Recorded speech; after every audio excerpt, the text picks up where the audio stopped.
A paz do Senhor Jesus, estamos iniciando mais um Instantes Finais, a sua aula de profecia e de escatologia bíblica no seu lar. Eu quero mais uma vez agradecer por sua audiência, a você que acompanha a nossa programação pela TV ou pela internet. Que Deus te abençoe, que as bênçãos do Senhor Jesus continuem sendo derramadas sobre a sua vida, sobre a sua família. Seja muito bem-vindo aos Instantes Finais.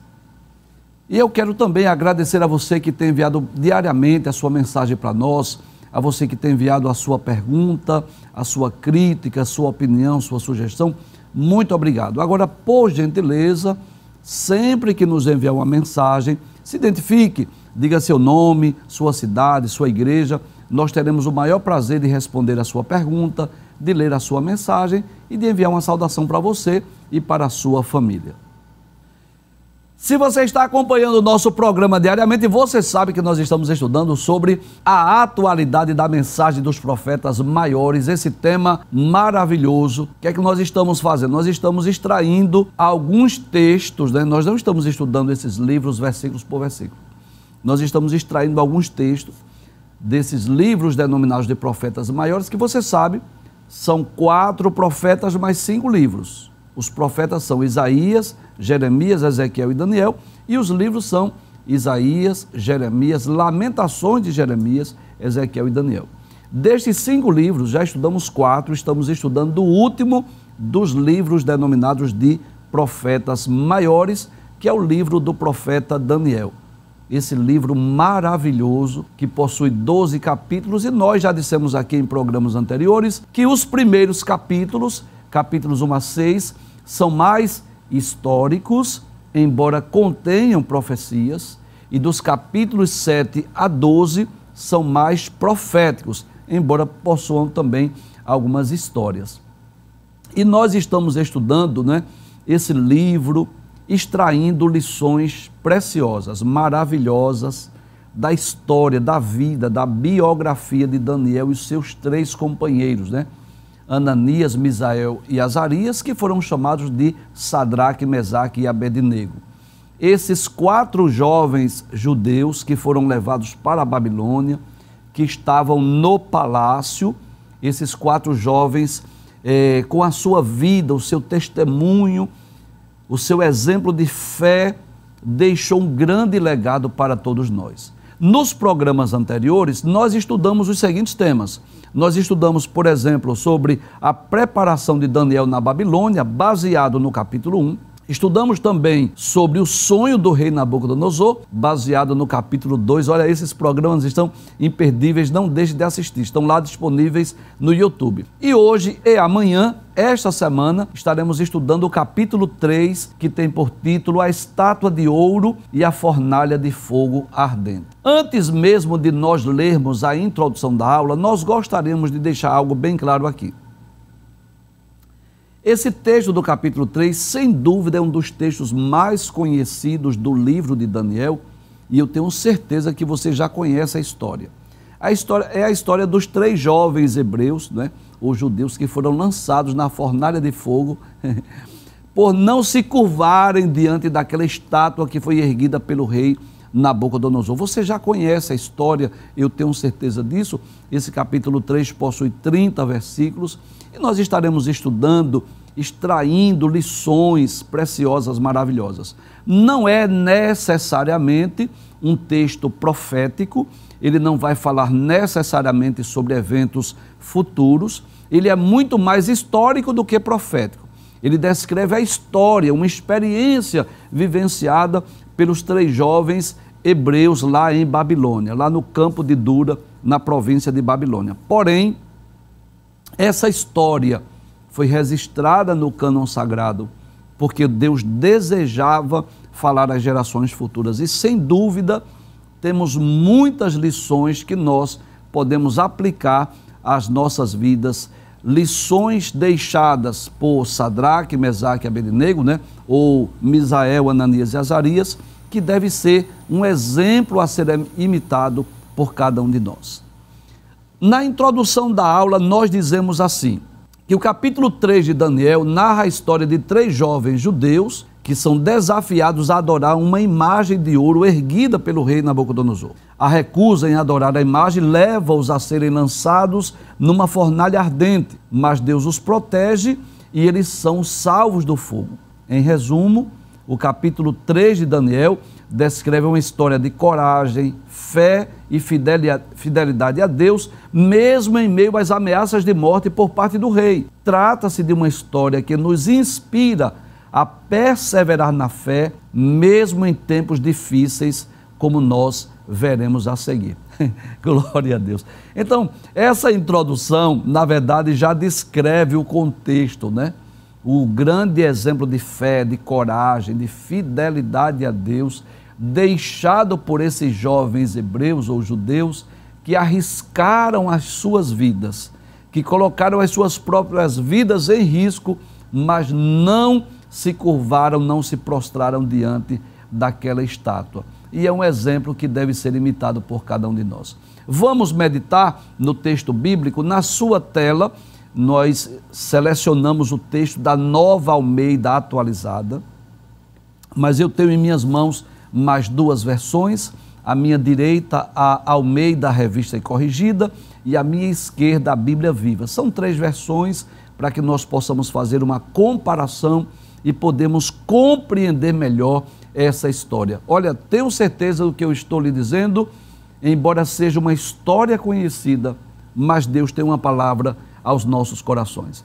Vejamos o que diz a palavra de Deus. Daniel capítulo 3, versículo 1 diz assim: o rei Nabucodonosor fez uma imagem de ouro que tinha 27 metros de altura e 2,70 metros de largura, que ele levantou na planície de Dura, na província da Babilônia. Então eu gostaria primeiro de lembrar que o rei Nabucodonosor, que é o mesmo rei que teve o sonho no capítulo de número 2, é o mesmo rei que sonhou também capítulo 4, nós vamos estudar na próxima semana, é o mesmo rei que mandou trazer os jovens hebreus para trabalhar no palácio.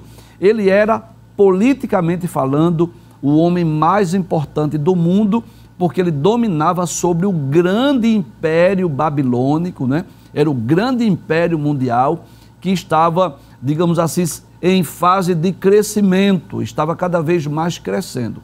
E o que foi que ele fez? Ele mandou erguer uma estátua lá no campo de Dura. Esse campo de Dura é um lugar incerto, não sabemos exatamente a localização, mas ficava na província de Babilônia, onde hoje está o país denominado de Iraque.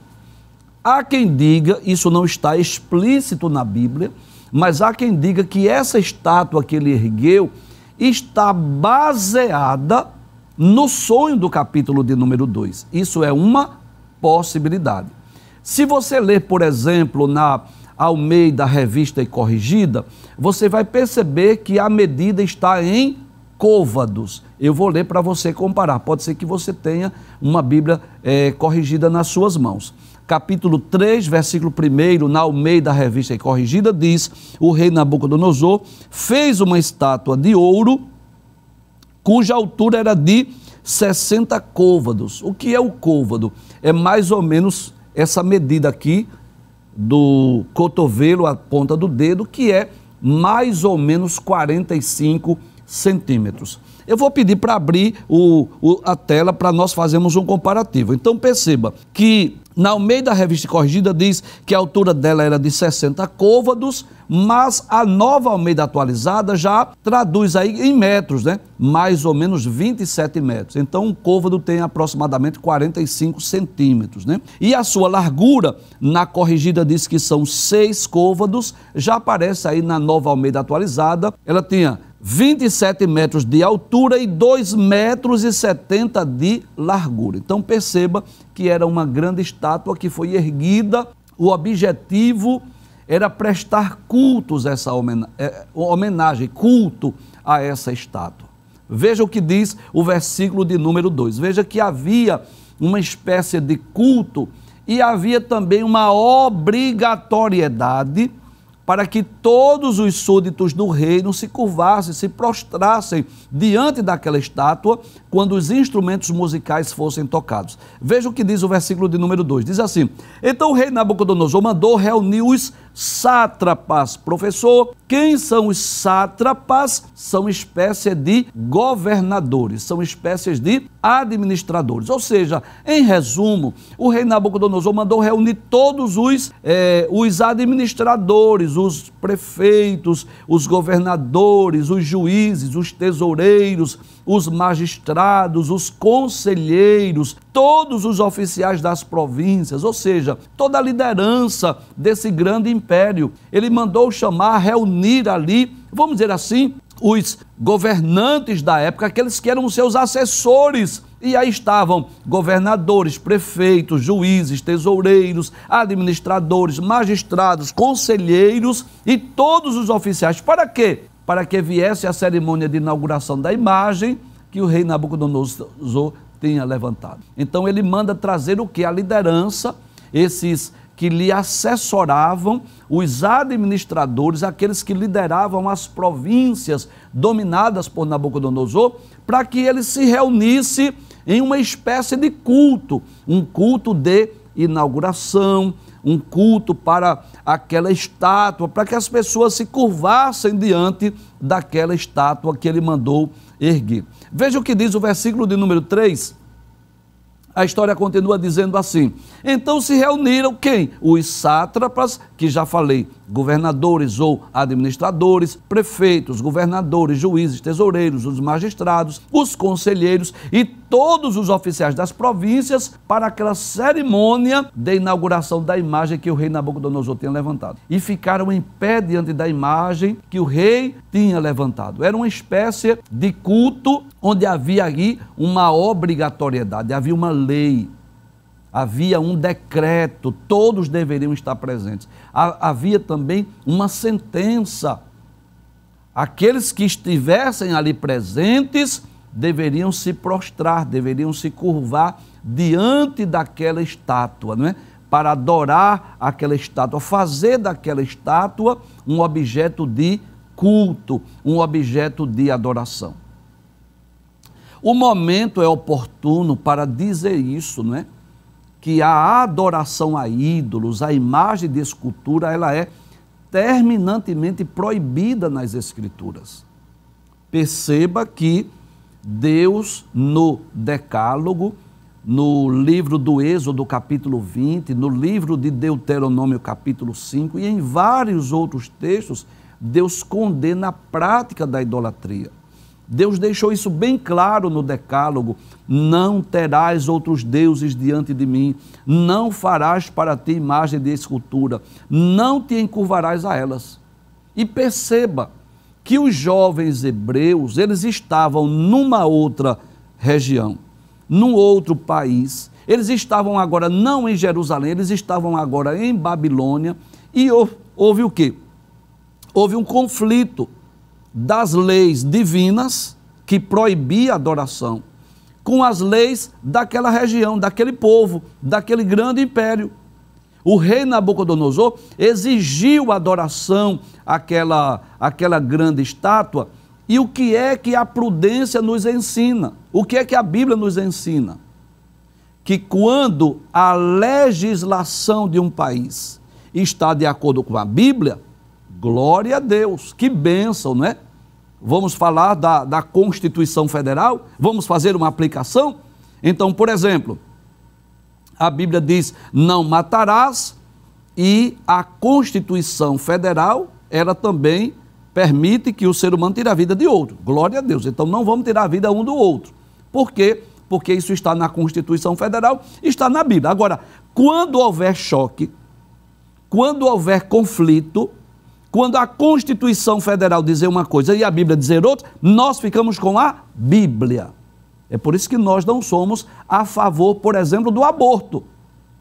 Mesmo que a Constituição Federal aprove, apoie, diga que isso pode ser realizado, nós sempre seremos contra, porque nós vamos ao princípio bíblico. E foi esse princípio que os jovens hebreus colocaram o propósito no coração. Por quê? estava ali, olha, se os governadores, os prefeitos, né, os sátrapas, que eram os administradores, os juízes, os magistrados, a liderança política, os assessores de Nabucodonosor estavam todos ali, iam se curvar, era de se esperar que os jovens hebreus também se curvassem, ou não? Sim, porque eles estavam subordinados a todos, porém, eles aprenderam, eram jovens crentes, dedicados a Deus, e aprenderam que não deveriam se curvar diante daquela estátua que foi erguida pelo rei Nabucodonosor. Ou seja, eles priorizaram a lei divina em detrimento à lei daquele país. Abre a tela mais uma vez, vamos dar continuidade. Nos versículos 4 e 5 diz assim: nisto o arauto proclamou em alta voz, ordena-se, olha, havia uma ordem, não é um pedido de favor, não é uma sugestão, não é uma opção, é uma ordem. Ordena-se a vocês, pessoas de todos os povos, nações e línguas, que no momento em que ouvirem o som da trombeta, da flauta, da harpa, da cítara, da lira, da gaita de foles e de todo tipo de música, vocês se prostrem e adorem a imagem de ouro que o rei Nabucodonosor levantou.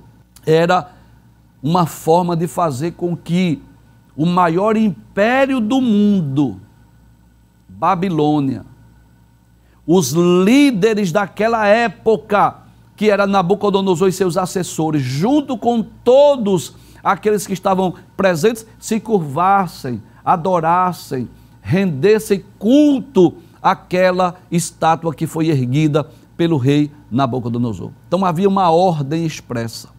E não só a ordem, havia também uma sentença.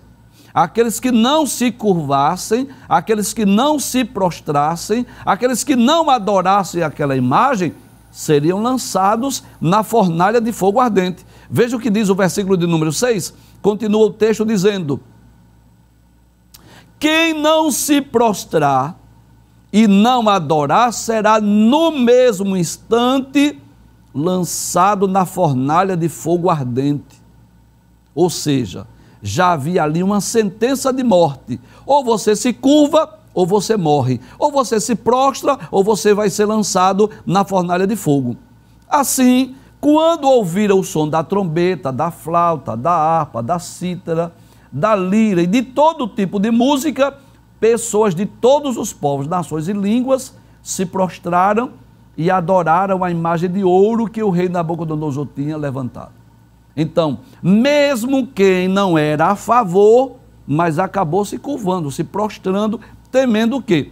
Temendo a sentença de morte, temendo ser lançado na fornalha de fogo ardente. Mesmo que muitos daqueles povos tivessem os seus deuses, os seus ídolos, as suas divindades, mesmo assim disseram assim: olha, eu não vou morrer, eu não quero morrer, eu vou me prostrar. E acabaram que se prostrando diante daquela estátua. Porém, os jovens hebreus, Sadraque, Mesaque e Abednego, simplesmente não se curvaram. Veja o que diz o versículo de número 8. Diz assim: no mesmo instante, alguns dos homens caldeus se aproximaram e acusaram os judeus. Disseram ao rei Nabucodonosor: que viva eternamente. Versículo 10 diz assim: o Senhor, ó rei, baixou um decreto ordenando que todo homem que ouvisse o som da trombeta, da flauta, da harpa, da cítara, da lira, da gaita de foles e de todo tipo de música deveria se prostrar e adorar a imagem de ouro, e que todo aquele que não se prostrasse e não adorasse seria lançado na fornalha de fogo ardente. Ou seja, eles trouxeram à memória do rei Nabucodonosor a sentença, o decreto, não é assim?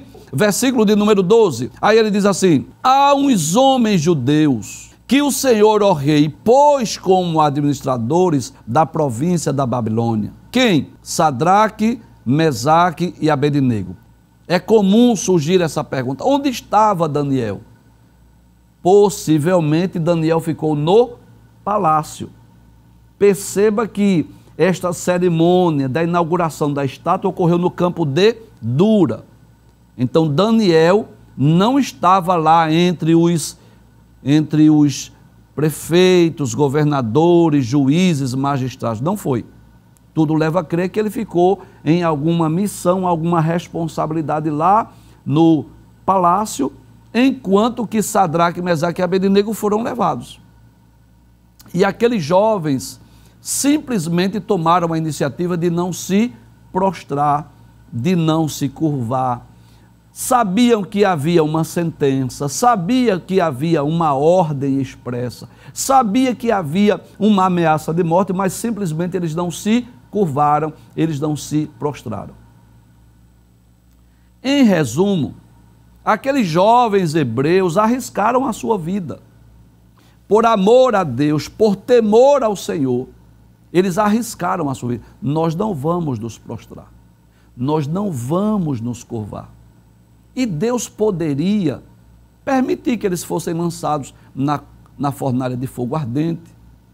Poderia ser que a história desses jovens fosse escrita de outra forma. Talvez Daniel dissesse assim: eles morreram, foram lançados na fornalha de fogo ardente, mas não se curvaram.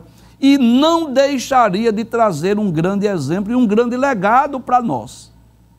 Você lembra de Nabote?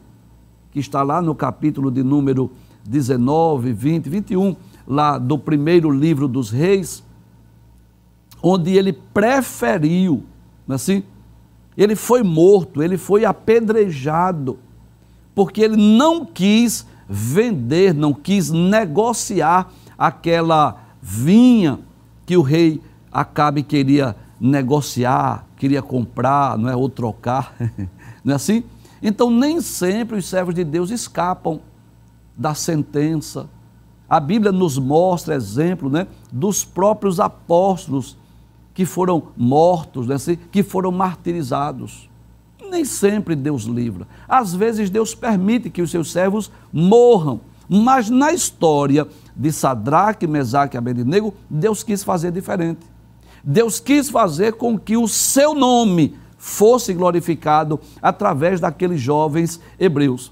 Então, chegou a acusação lá para o rei Nabucodonosor: olha, tu não assinasse um decreto com uma ordem expressa, dizendo que todos deveriam se curvar, deveriam se prostrar diante da imagem, diante da estátua. Tem 3 jovens, os jovens hebreus que vieram lá de Jerusalém, que vieram de Judá, que não se curvam, que não se prostram. Deixa eu ler mais uma vez o texto, versículo de número 12, diz assim: há uns homens judeus que o Senhor, ó rei, pôs como administradores da província da Babilônia, Sadraque, Mesaque e Abednego. Estes homens, olha a acusação, era uma acusação maldosa, com o intuito de prejudicar os jovens. Aí disseram assim: esses homens fizeram pouco caso do Senhor, ó rei. Segundo, não prestaram culto aos deuses do rei. Veja que essa estátua era uma espécie de um ídolo, de um deus que era adorado por Nabucodonosor. Nem adoraram a imagem de ouro que o Senhor levantou. Então eles trouxeram uma acusação maliciosa, com o intuito mesmo de ver aqueles jovens sendo mortos, aqueles jovens sendo castigados. A tripla acusação: primeiro, fizeram pouco caso do Senhor, ó rei. Segundo, não prestaram cultos aos deuses do rei. Terceiro, nem adoraram a imagem de ouro que o Senhor levantou. E a verdade é essa, que muitas vezes nós vivenciamos esse conflito entre agradar a Deus ou agradar o seu líder, agradar a Deus ou agradar o seu prefeito, agradar a Deus ou agradar ao seu governador, ao seu presidente. A verdade é essa, que muitas vezes os servos de Deus vivenciam esse conflito. E o que é que a Bíblia nos ensina? O que é que a prudência nos ensina? Que se a ordem humana, as leis humanas estão em conflito com as leis divinas, nós devemos sempre priorizar a lei divina. Foi isso que os jovens fizeram. Eles conheciam a lei? Conheciam. Sabiam da ameaça? Sabiam. Mas eles não quiseram se curvar. Preferiram não se prostrar diante da imagem. Passa a tela, por gentileza. Aí o que acontece? No versículo 13 diz assim: então Nabucodonosor, irado e furioso, né? Claro, ficou irado, ficou furioso. Era um homem soberbo, um homem orgulhoso. A maior prova disso é que a fornalha já estava ali para sentenciar, para lançar os rebeldes, alguém que não quisesse se curvar. Então ficou irado, ficou furioso e mandou chamar Sadraque, Mesaque e Abednego. E eles foram levados à presença do rei. Que coisa interessante. No capítulo 1, aqueles jovens foram honrados. Foram levados à presença do rei, onde o rei lhes fez perguntas e achou aqueles 4 jovens 10 vezes mais doutos do que todos os sábios de Babilônia. Então, no capítulo 1, os 4 se apresentaram diante do rei para responder perguntas.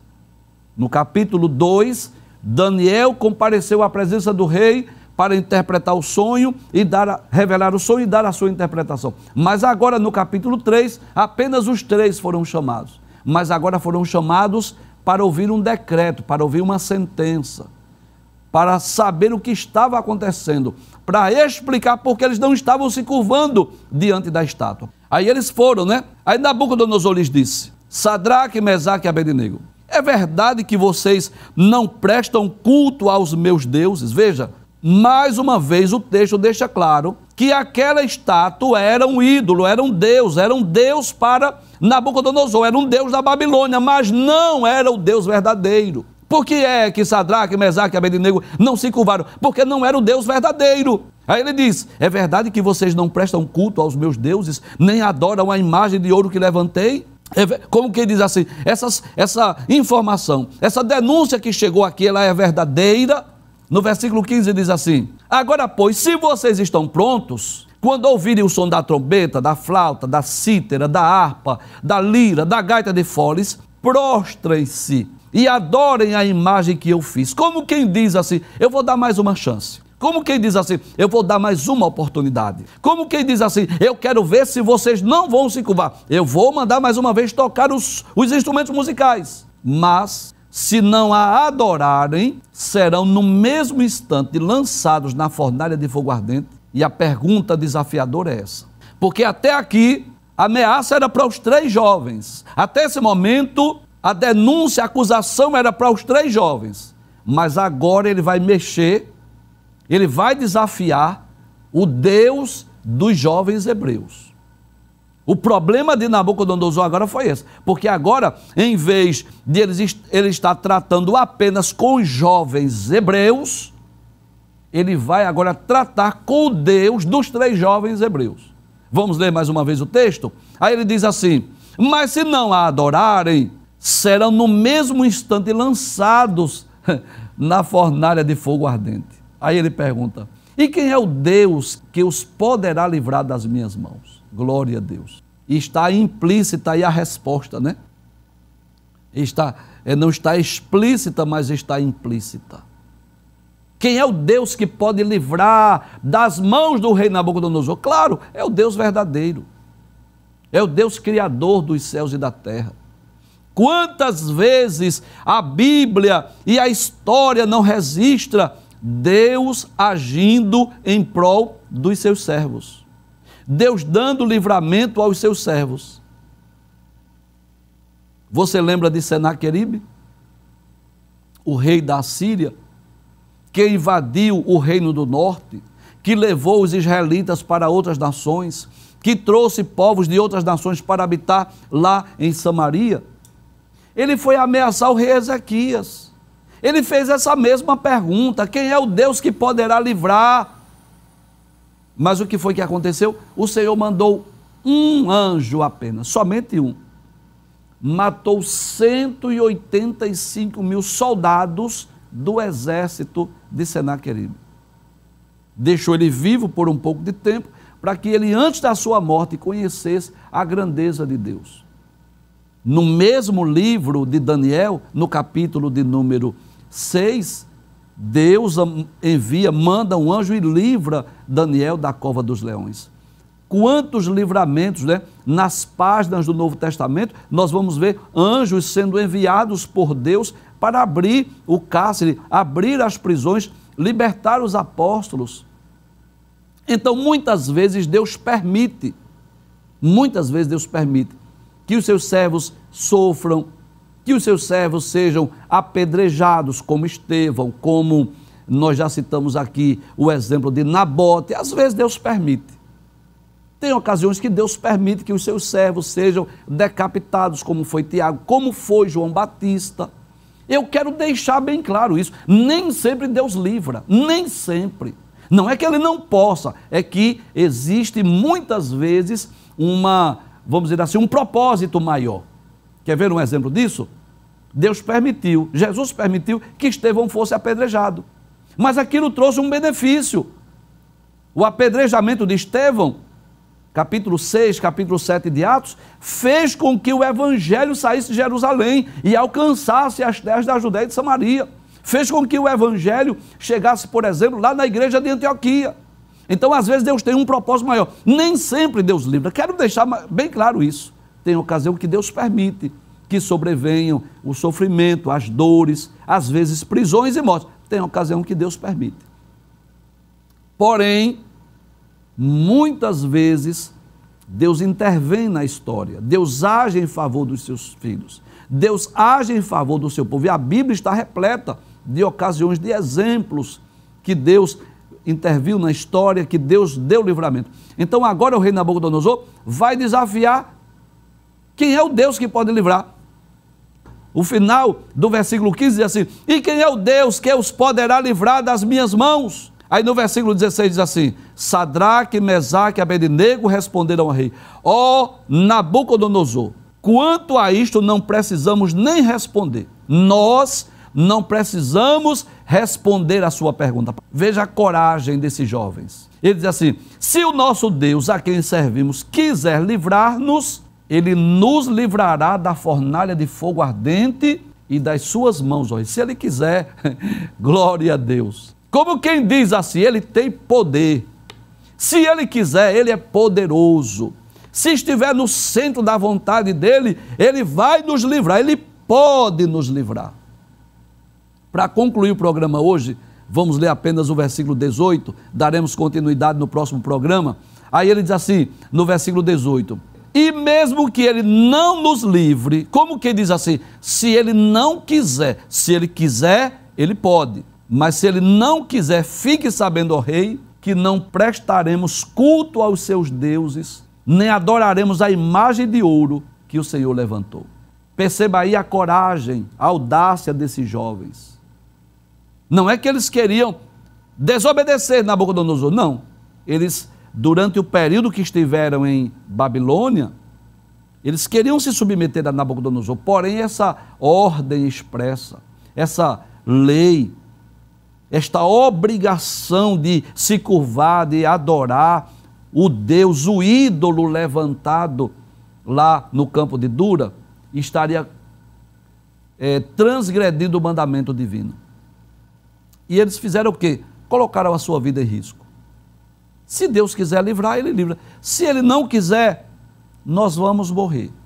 Nós seremos lançados, mas nós não vamos nos prostrar, nós não vamos nos curvar diante dessa imagem, desse ídolo. O momento é oportuno para dizer isso, que da mesma forma como aquela estátua lá no campo de Dura, por volta do ano 600 a.C., mais ou menos 2.600 anos atrás, foi erguida. Muitas estátuas hoje são erguidas no mundo. Muitos centros de adoração. Pessoas que saem de várias regiões para ir para uma cidade específica, para adorar um ídolo, um Deus, uma imagem. O que falar, por exemplo, aqui em Recife, aqui em Pernambuco, que ocorre anualmente, com o galo da madrugada? O que é isso senão uma espécie de culto, de adoração? O que não dizer dos padroeiros e padroeiras que em todas as regiões do Brasil as pessoas convergem para ir àquela missa, àquela procissão? Eu digo isso com muito respeito aos meus queridos telespectadores que são da Igreja Católica Apostólica Romana.